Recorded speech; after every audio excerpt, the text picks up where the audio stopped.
Hey folks, my name is Jen, and today we are going to be talking about books that I read in 2023.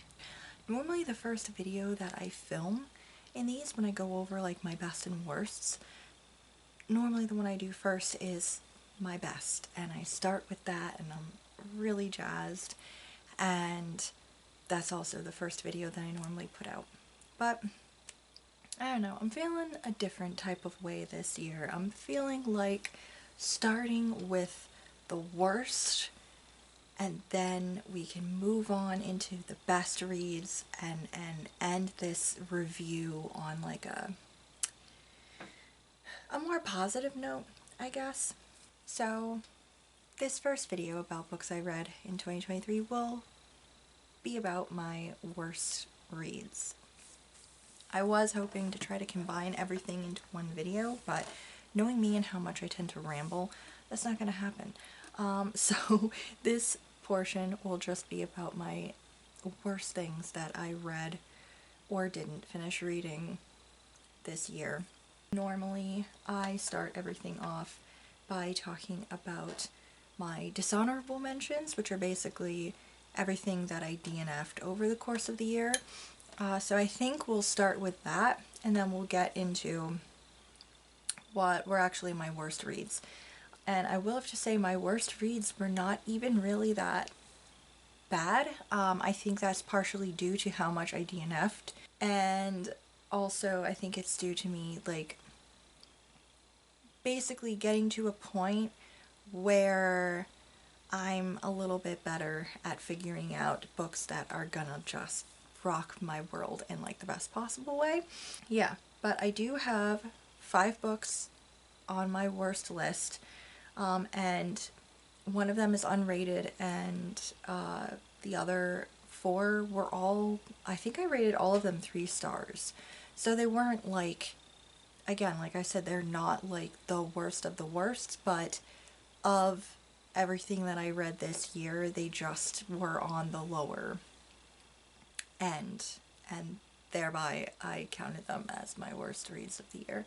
I DNF'd the most books this year than I have of any year. I want to say maybe not ever, but at least as long as I have been keeping track of what I've been reading. And let's stop the ramble and get on to the actual ramble, which is about what I DNF'd first, and hopefully trying to put it into succinct reasons why they were books that I just could not be arsed about. So starting off reading Jane Austen's Secret Rebel by Helena Kelly. That was a book, a nonfiction book that I picked up for the Feb Regency readathon in February, and I had been, I'd say, pretty much enjoying it up into a point. There were a couple of good points that the author made, a couple of things she said that, you know, were definitely stuff to think about. But then it came to breaking down each of the reads. So the point was to talk more about Jane Austen and how her books were more than just like romance novels, which, I mean, we know, you'd know anyway most of the time, or maybe you took a class about her or involving her works and would know, yeah, she was making a lot of other social commentary. I mean, the romances are a prevalent part of it, but there's also a lot more going on to the overall stories. But this was just more in depth of, hey, what was Jane Austen trying to say? These are all of the ways she was secretly rebelling against the Regency period and society and everything like that, which I thought was an interesting take on it, and was also the start of me wanting to read more about authors so I could learn more about them and then also potentially do videos about them. Yeah, so my favorite book of hers that I've read so far, I've read 4 of them. My favorite is Northanger Abbey. I know it's her first, I know it's a little bit, I know she considered it more juvenile of hers, but I love it, it's hilarious. And the Helena Kelly, basically, what killed it for me, the book basically, was there is a section in Northanger Abbey where the main character, Catherine Morland, is overcome by curiosity, mostly due to the gothic novels that she read a lot of. But she's overcome with curiosity and decides that she's going to be nosy, which totally understand. She's staying in a guest room, and there's this big cabinet wardrobe thing in there, and it's unlocked, and she decides that she is going to basically nose around in all of the drawers and the cubbies and everything like that, which, again, nosy bitch alert here. I totally would do that. So the way the author put it was, she was trying to make the argument that Catherine Morland, Jane Austen wasn't actually writing about Catherine Morland, just a continuation of her being nosy due to the Gothic novels that she had been reading. Her argument was that that was a metaphor for Catherine Morland exploring her beautiful body.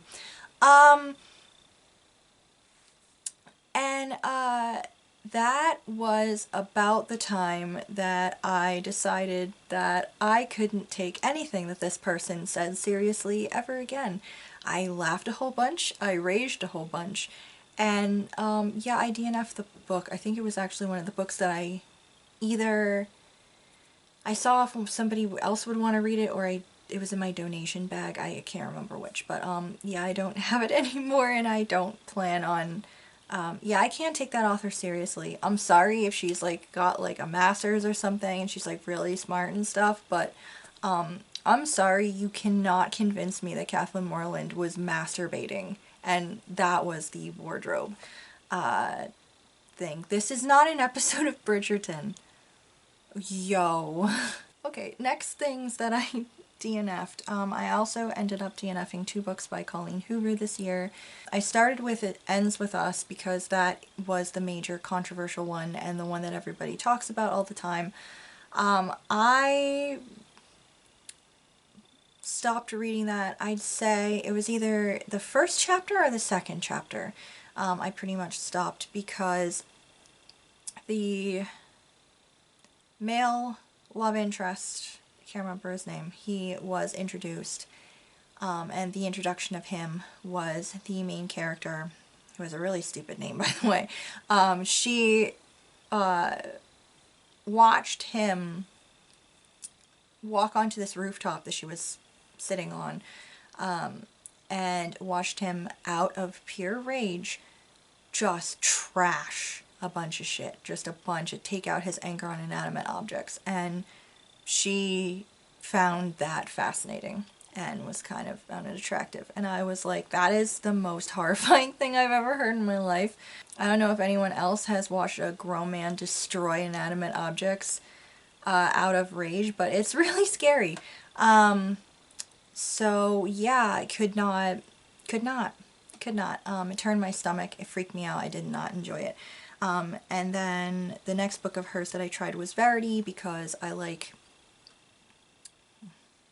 let's be clear here, I like mysteries. I don't always have as much luck with thrillers. Especially things that I guess would be considered domestic thrillers. I don't really have as much luck with those. But I heard that, well, people who don't like her writing like this. So I was like, okay, well, we'll try it. That was another DNF within the first chapter. So because the book opens with one of the most disgusting descriptions of a death that I have ever read in my life. And I read some pretty gross stuff. Like, Stephen King is pretty gory sometimes, and I've read a couple of war books when I was in school, and that was, honestly, that freaked me out, I think, more than any other thing that I've read. So I kept pushing through, and I kept trying to read it, but the writing just was also a problem for me. I saw where things were going already with the introduction instantly of like a dude into the life of the thing. I was just like, you know what? I can't get that initial image out of my head, and I don't give a shit about either of these people within the first chapter, so yeah, I DNF'd that too. Next thing that I DNF'd, actually this was my first disappointment of the, well, actually Jane Austen's Secret Rebel was also a big disappointment for me, because I really thought that was going to be awesome. My next actual like major disappointment was A Mango Shaped Space by Wendy Moss. I picked that up for I wanted to read it anyway because it's about a girl who has synesthesia, but she doesn't realize she has synesthesia until events, and then she gets diagnosed and things.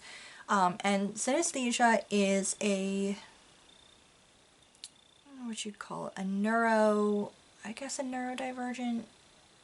I don't know if disorder is the correct term, but it's like a neurodivergency kind of thing, where it's like the pathways of the brain are linked in different ways than they would be with a larger chunk of the population. So like some people, when they hear sounds, sounds have like a taste.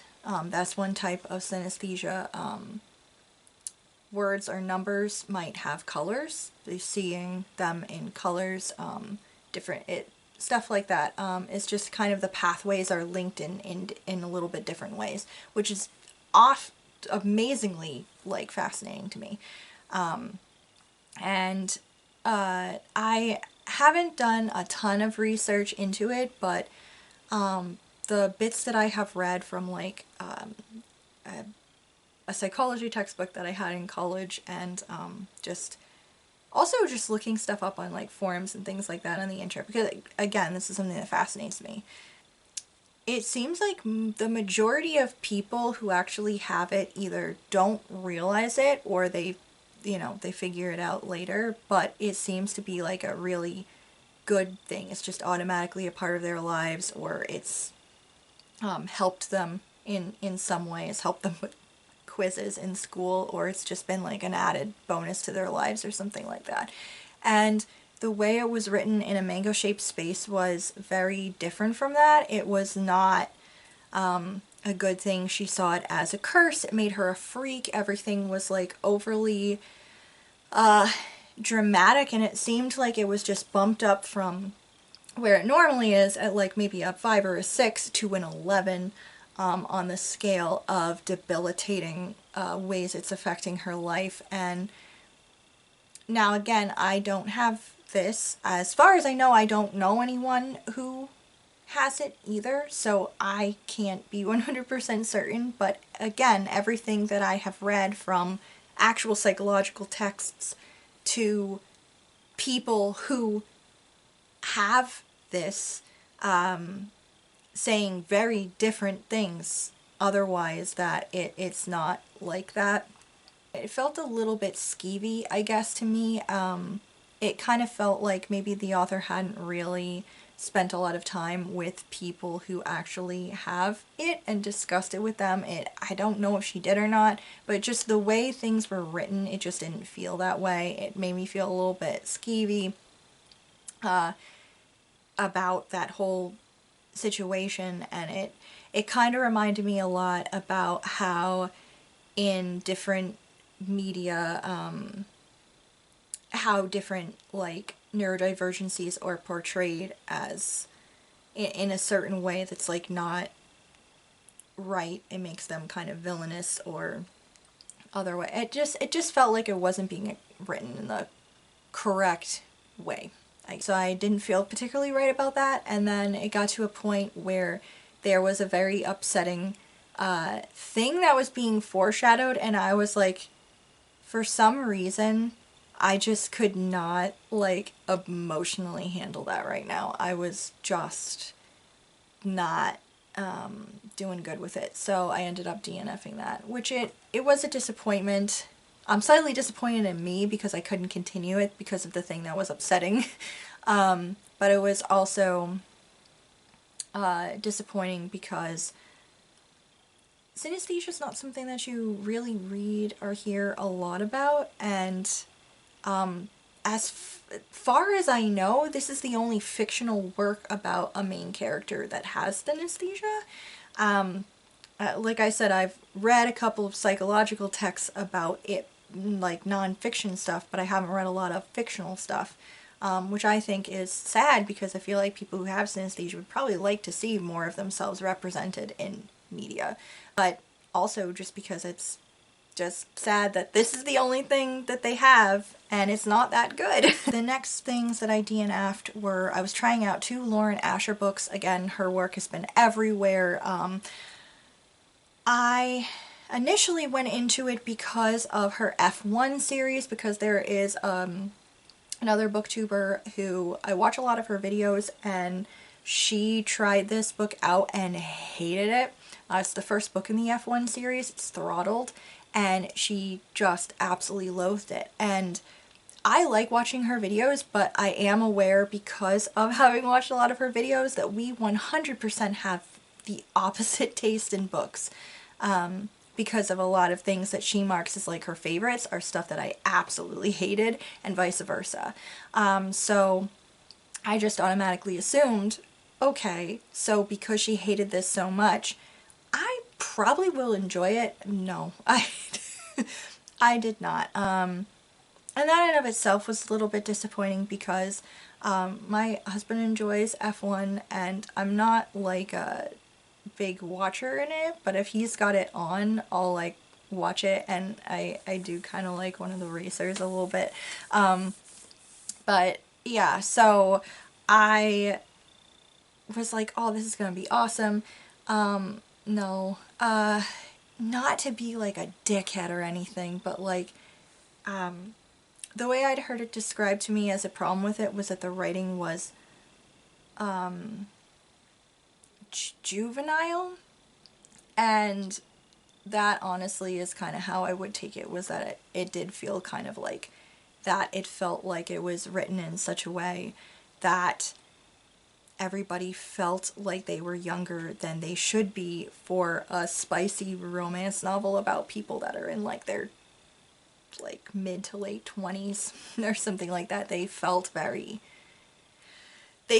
juvenile and everything, just, yeah. So that was a little bit disappointing. And then I tried the fine print because it's like that had been hyped up about like this Disneyland kind of thing, and I just could not, because both of the main characters, just, I did not buy that they were. I didn't buy that this guy was a CEO and he is an asshole, and I could not I could not buy that this girl was in a high position with, or high-ish position within the company, because she was so incredibly unprofessional, and I was like, this is just not it. Then I also DNF'd The Inspector and Mrs. Jeffries by Emily Brightwell, the start of like a cozy-ish mystery series.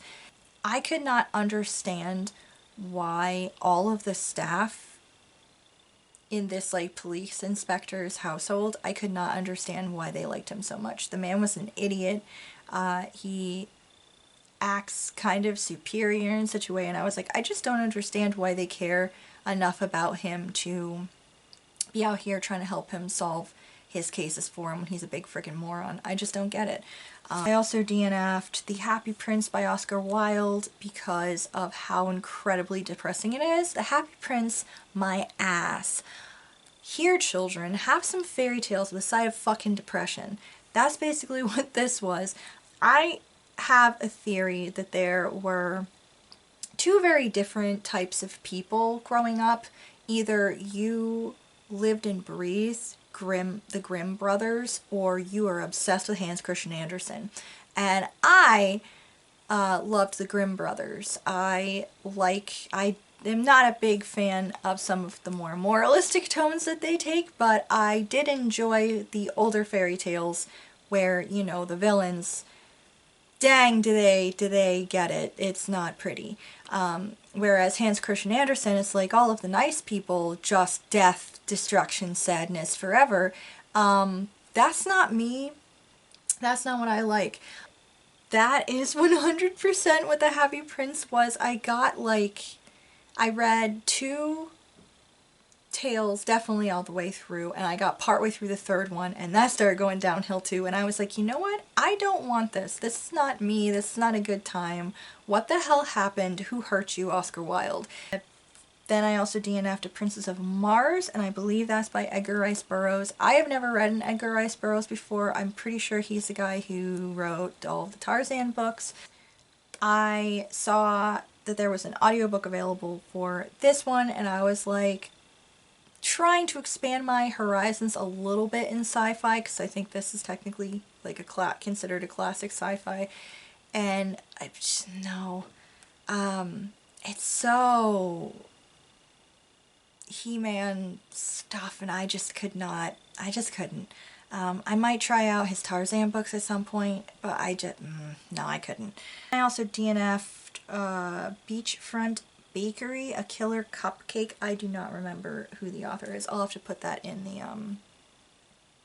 video editing, Jen, slip that in. So that one was... I wasn't a big fan of the writing. I was not really enjoying it too much, because it just kind of felt like there was a very clear, like, I don't know, woe is me thing going on with the character, and very clear, like, over the top villain characters, and then for like barely a reason, and I don't know. So I was kind of like iffy about the writing in general. And then this main character is having a shit day, and they get home and continue to have a shit day because of a confession that their boyfriend made, and that was another nail in the coffin. Basically, was the situation with the boyfriend. Because it was like, it could have been any other thing, but it had to be that particular thing. And I was like, I'm being vague because I don't want to spoil anything for you if this is a series that you actually want to check out. But it was like, it just felt like, why was that chosen? But the final nail for me for that book was the interaction that the main character then had with her brother, and their little endearments for each other. And I don't have siblings. You'll hear me sometimes reference my sister or brother. Those are my sister and brother-in-law. But we're all kind of really close, so it feels like I also, when I married my husband, inherited some siblings, so it's nice. But I grew up as an only child, so maybe I don't fully understand the sibling relationship, but there's something gross about it. There's just something gross about these, like, endearments and their interaction, the cutesy stuff. It basically felt like the book equivalent of that really creepy Folgers commercial. You know, the one that's been, like, become like a meme, basically. The people joke about all the time how the brother and sister in that are definitely probably sleeping with each other because it's just really weird and creepy. That's kind of how that felt. Yeah, that like I said, that was the final nail in the coffin. I was like, I think I'm done. I'm good. Then I also DNF'd Fourth Wing by Rebecca Yarros, and this was one of those where I was iffy about it, but the fact that one of my best friends also, like, loved the book, and there's dragons, so I was like, okay, you know what, this is probably good. There's a reason why people like this. I can't figure out why people like this. I tried. I tried. I was ready to give up within the first 3 pages, but I kept going anyway because I was like, no, you gotta push through. Because there's some reason why people love this shit, so you just gotta keep going. And guys, I just couldn't. I'm sorry. I don't honestly read a lot of adult fantasy, so maybe that's part of my problem, but I just found it incredibly jarring to hear fuck written in a book. And this is coming from me, who drops fuck like I'm getting paid for it. The amount of times that characters said fuck or other big, like, swears like that, it felt very jarring, because again, this is not our world. I could understand if this was supposed to be a world that was like in the future from our world and that was made very clear and stuff like that, then that wouldn't be as jarring. But this seems like it's an entirely different world with fucking dragons. It took me out of it a lot. And the way that characters are talking about boning down took me out of it a lot. I don't know what that is. Again, I don't read a lot of adult fantasies. Maybe that's probably partially my problem. But I also just, besides that, I didn't really like the main character, and I didn't really understand the concept. And this is something that because I have looked up other reviews since to be like, okay, what am I not getting? And I've looked up like good reviews and bad reviews and things like that. And I've heard this brought a couple of times as well. So I'm like, oh, thank God. But I just don't understand why in a world where you need bodies and you need people trained in like a military force, why you would make your opening training so difficult that majority of the recruits are going to die within 5 seconds. I just don't understand that. I get it where you want to put recruits in a situation and make sure they're specialized enough and good enough to be special, like riding a fucking dragon, but I don't understand why you would just be okay with killing people. Why instead you would be like a real actual military that exists in the world wouldn't be like, okay, so you're not special enough to run the big guns or the big machines, but hey, I can put you into this position because we need bodies and we need this. And it just felt like, I don't know, I kind of felt like maybe the author doesn't know anything about war strategy or military or anything. And I'm saying this as someone who also does not know a lot about war and military strategy or something. I just kind of feel like maybe Rebecca Yarros should read The Art of War or something, or actually look at how military organizations run, because it just felt like she didn't really think things through a lot. So yeah, it was the writing, it was the characters, it was just a kind of a plot holes within the first like 3 or 4 chapters. I did not get that far into it. I also DNF'd Billionaire Second Chance Bride. That was also another one within the first couple of chapters because I could not stand either of the main characters. And then I also, this was another disappointment, I ended up DNFing Expedition Wida by Barry Clifford. That was a book that I was pretty excited about. I may try to go back to it at some point. I've currently lent it to my parents, but he is the gentleman who started the Wida Pirate Museum down the Cape, and he is the one who is currently the only person who has found surviving pieces of a shipwreck that was a pirate shipwreck, and actually found the treasure and tons of artifacts. The museum's so cool. If you're ever in Cape Cod, you really need to go see it. Yeah, wicked cool. Book was just not, and I've read some other shipwreck related things. Like Clive Cussler writes a damn good nonfiction book. Like, so good. I feel like Barry Clifford, and he had a writer helping him with this, which is the crazy thing, but it didn't read as that exciting. It just kind of felt like a lot of ego and a lot of name dropping. And I know that ego is a huge part of treasure hunting and shipwreck finding and everything. That's a huge, like, the people who are involved in that, I seem to have just gigantic egos and charm, which you need to be able to get this work done. But it just felt like it was a little bit too over the top on the ego. He got a little bit insufferable with his, like, descriptions, and also the amount of name dropping that he was doing. And I just got to a point where I was like, dude, I really don't care that JFK Jr. helped dive on the frickin' shipwreck, okay? The one person in Massachusetts probably you're not going to impress with dropping Kennedy's name is probably me, because I don't care about, you know, highfalutin political families. I just don't care. So that was sad. But I might try to go back to it at some point. It's just not right now.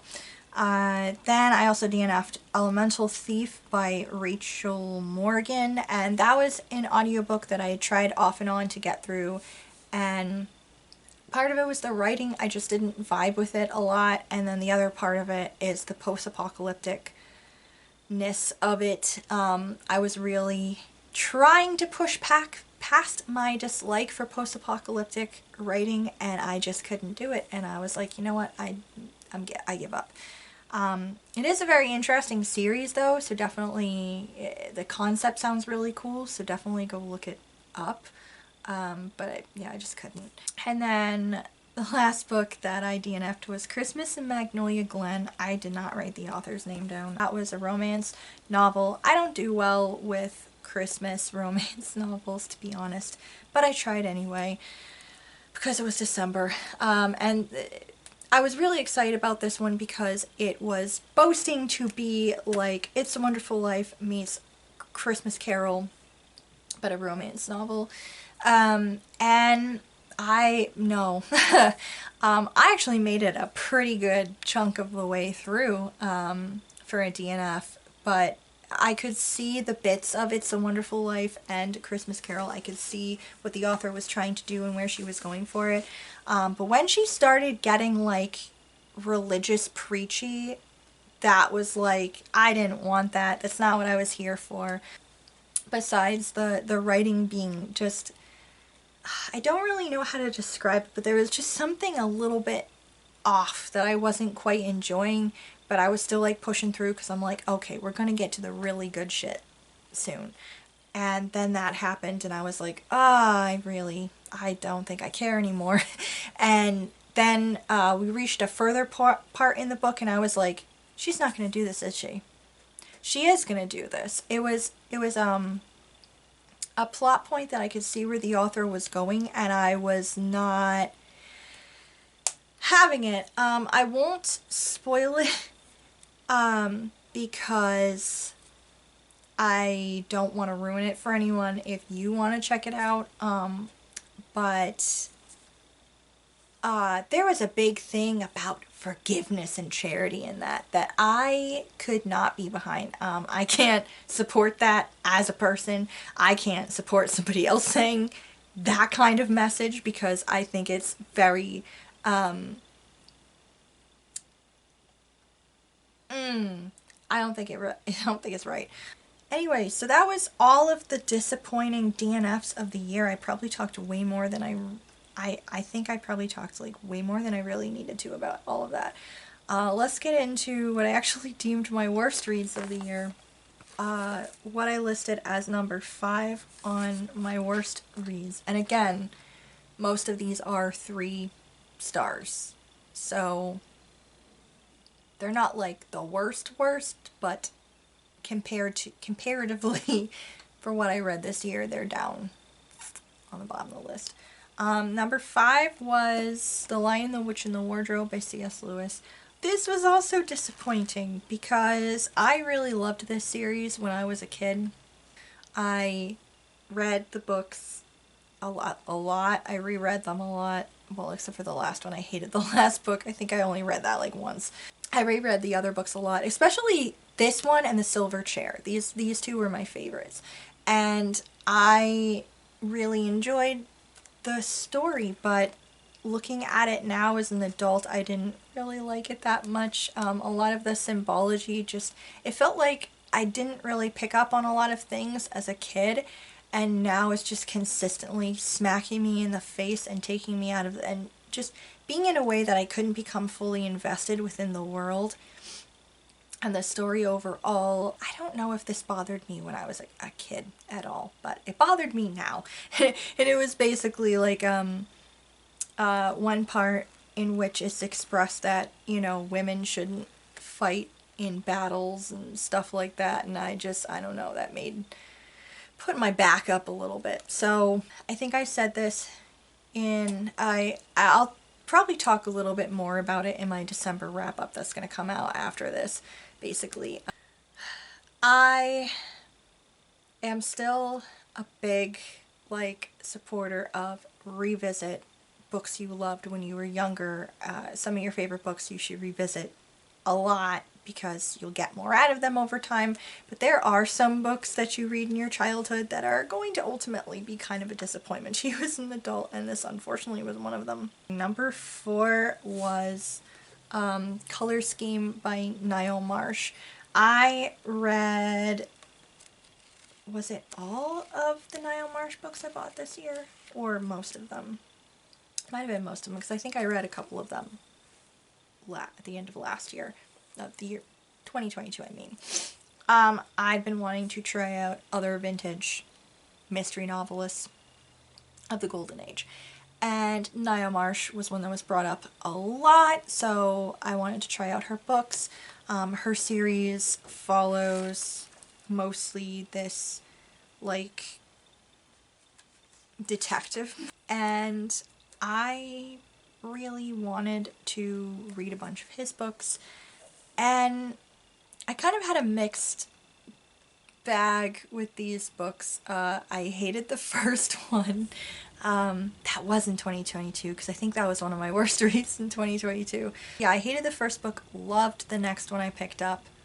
This was the third one I picked up, which was just very mediocre. And then the other 2 that I read were pretty okay. Pretty okay. In fact, the next one was alright, and then the last one that I read actually was another favorite. That was really good. But this one, just overall, just mediocre. I found I really wanted to like this because there's some very interesting dynamics between the people involved in this story. Plus, I mean, the cover. Do you see this? Like, it's ridiculous. Sucked to death in a seething cauldron of mud. I mean, what other kind of vintage, like, cover are you gonna get that's cooler than that on a mystery? And yeah, so I was like, this is gonna be awesome because we have this kind of thing going on. There's a guy who's definitely an asshole and he's terrible, and I was like, spent a good chunk of the book being like, I can't wait until this guy gets killed in the stupid sulfur pit because he's awful, which probably says a lot about me. But yeah, so I was enjoying that part of it, just moving along to that story. The dynamics between everyone should have been really interesting, you know, because we've got a bunch of people set at like this hot springs, and it's trying to be like a spa thing, and there's all these like people, like guests of the hot springs. There's the people who work there, the native peoples, the English people that have come in. Like, it just very interesting dynamics, but at the end of the day, I just didn't really care that much about anybody. I didn't care if everybody died in the sulfur springs. I didn't really like any of the characters. I couldn't find redeemable things about, I'd say, the majority of them. And yeah, there's also like this subplot, and there's some like phrasings and commentary about some of the Maori people on the island. Also, I can't really use that as a giant negative factor because this was written in like the 50s, I want to say. So it's definitely a dated view on things in a dated kind of way, but that just was like an added kind of thing that I just added to my non-enjoyment of this overall. There's like this spy kind of subplot that I also just felt like it wasn't, it could have been done differently in a more exciting manner than the way that it was done. Just overall, I don't think this was that great. I still say that the first book concerning the detective character, I still think that one was the weakest of the ones that I've read so far, but this one wasn't that enjoyable either. And number 3 on my list was a play that I read this year, and this was a play I read for Feb Regency, and it was The Camp by Richard Brinsley Sheridan. But I will admit that part of my non-enjoyment of this book might have to do with the edition that I read. This play just felt really confusing. It's set during the Revolutionary War, like the American Revolutionary War, but it's not in America, it's set in England. And you can see that, like, Sheridan was trying to do some of the things that he did in I guess a lot of his other plays. I've only ever read, besides The Camp, I've read The Rivals. And you can see there's a lot of, like, wordplay and things that are being done in here. And kind of funny the way he names, like, his characters are definitely plays on what their character's job is, what they represent within the play, like different stuff like that. So that was entertaining and everything, but overall, it just, it was a little bit confusing. The characters themselves just felt a little bit underdeveloped, I guess. And the point of the play in general, it didn't feel very entertaining, and I kind of left the entire thing not caring, first of all, and second of all, just being kind of confused. And I think, again, a large part of that is due to this edition. I think it's great that this company, Kessinger's Rare Reprints, I think it's great that they are taking old plays that might, be lost or something. I think it's wonderful that they are deciding to do reprints of it. I just kind of wish that maybe they put a little bit more care into it, I suppose. I kind of wish that they did a little bit more research and looked more into the history of the thing so we could get some context. Because I think the thing about reading plays, especially old plays, this is old, I think a good deal is lost when we don't have context. Like when you pick up a Shakespeare, it's probably a good thing to look at least part of the introduction to get kind of an idea about the background of the play, what's going on, everything, and there's nothing in here. There's literally nothing in here. There's the table of contents, and then there's the play. There isn't even like a guide to who the characters are, what their purpose is, anything like that. It's just not in here. There's nothing. And I think that's kind of doing a disservice to anyone who is trying to read this just for the hell of it. Anyone who might be studying this, I feel like it's not, I feel like it's not that well done. Again, I'm glad that they're reprinting these and making sure that these things still exist within circulation, but I just feel like they could have put a little more context in here and made this a little more enjoyable or more readable. Another part about this is that this is a musical and there's songs, and we also have no notes about how they are supposed to be sung or anything like that, which is also kind of like, well, shit. Number 2, oh boy, number 2 was Red Queen by Victoria Aveyard. So this was a book that I know was also fairly popular several years ago. The only things I knew about this book were that A, it's very popular on YouTube several years ago, B, it's one of my sister's favorite books, and C, that it had like a dystopian thing going on. And overall, I'm not a fan of dystopian fiction. It is not something that I enjoy. Mostly because it gives me a lot of anxiety, but also just because I don't tend to enjoy the stuff going on. Anyway, like, I'm not a let's watch children kill each other kind of person. I don't really like that kind of thing. I think the only dystopian book that I've ever really enjoyed has probably been Fahrenheit 451, and that gave me a lot of anxiety, so. Red Queen, the thing that I will say that had going for it was how absolutely readable it was. I finished that book real fast. I'd say I finished that book within a couple of days. Which is pretty unheard of for me with a book that I'm not enjoying.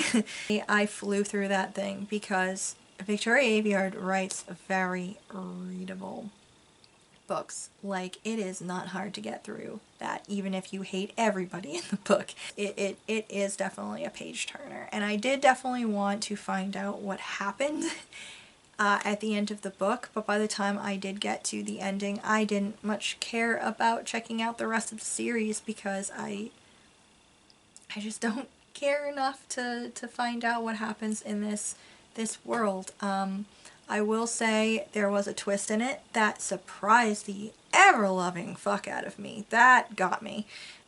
But yeah, overall, just not a big fan. The dystopian of it, the main character, I found her to be quite insufferable. And I am not a love triangle girly. That's just not me. So I just did not enjoy that aspect of the book at all. And I just did not, I just don't like dystopian, guys. I just don't enjoy it. It's not a fun time for me.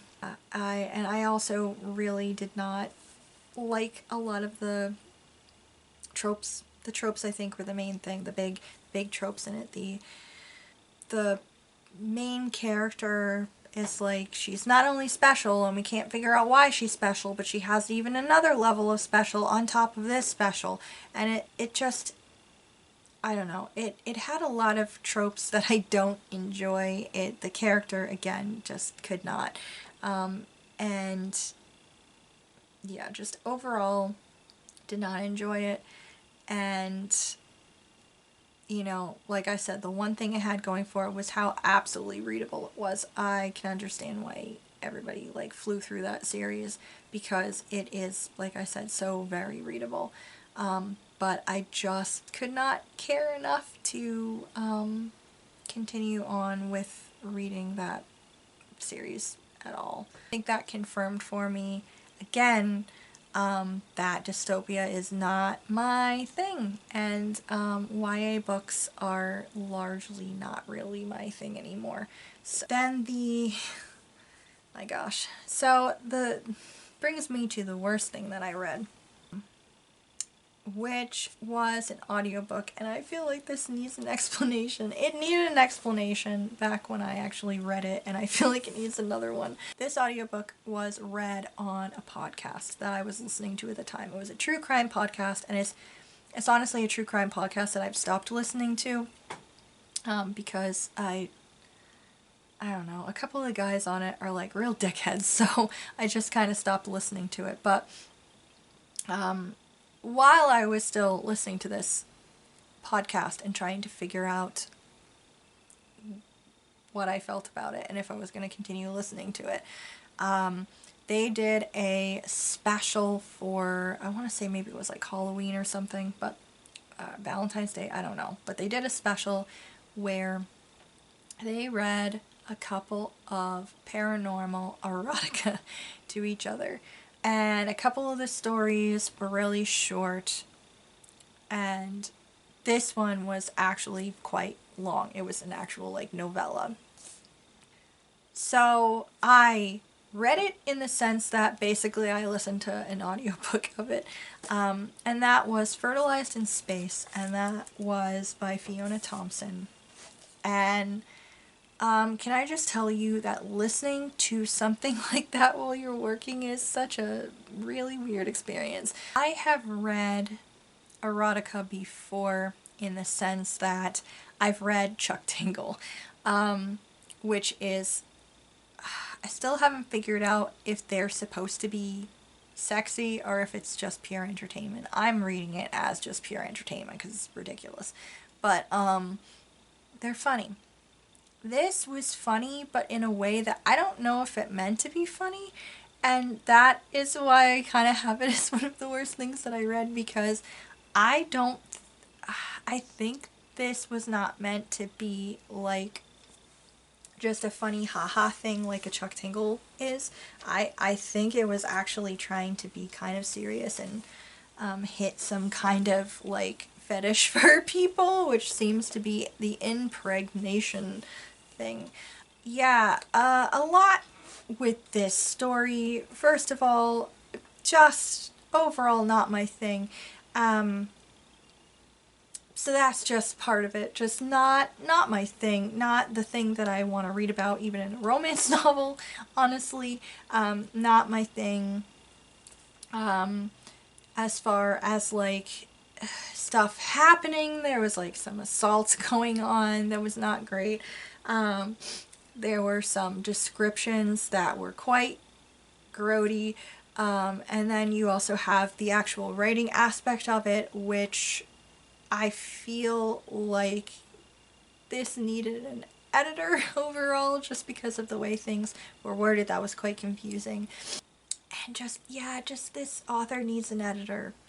In a big way. Yeah, did not enjoy. I think I said this in my wrap up from whenever I read this and talked about it, but I kind of assumed that alien impregnation stories where women lay eggs, I assumed that that wasn't something that I was interested in before listening to this audiobook, and I will say it was 100% confirmed for me that this is not what I'm interested in. This is not, no. So never again with that. This author has written a lot more different versions of this kind of thing, so if that's your thing, I mean, look her up, I guess. Yeah, not my thing. Though I can't say no to alien romances because I have somehow been enjoying the Ice Planet Barbarian series. So, see, that is alien romances that are done well. It can be done better. So yeah, guys, that was everything that I read and didn't read that just kind of fell subpar for me this year. I'm sorry, I feel like most of this video was probably taken up by me talking about the DNFs that I had, but like I said at the beginning, I had a lot of them this year. I think I counted it up originally when I was doing stuff, but I think it might be something like 15 that I DNF'd this year, so yeah. Like I said, these weren't great. It wasn't like the worst ever. Like, I've had previous years where I know 100% I went on rants about stuff that I read that really made me mad. So I think this is probably a step up for me, that, you know, wasn't great, but it wasn't like the worst reading overall. So yeah. There you go, guys. I hope you enjoyed. You will see me in the next part where I talk about the best things that I read. If you liked any of these books, I'm sorry. I'm glad you got something out of it. It did nothing for me. But yeah, anyway, thank you for watching. Thank you for always watching. I'm sorry if I'm distracted. It is just really snowing outside and it looks really pretty and the geese look very upset. But yeah, anyway, I hope that, I hope you enjoyed anyway. I hope you're having a great weekend, wherever you're at. Thank you so much for watching. Thank you for always watching. If you're new here and would like to consider subscribing, please do so. And I will see you guys in the next video. Bye.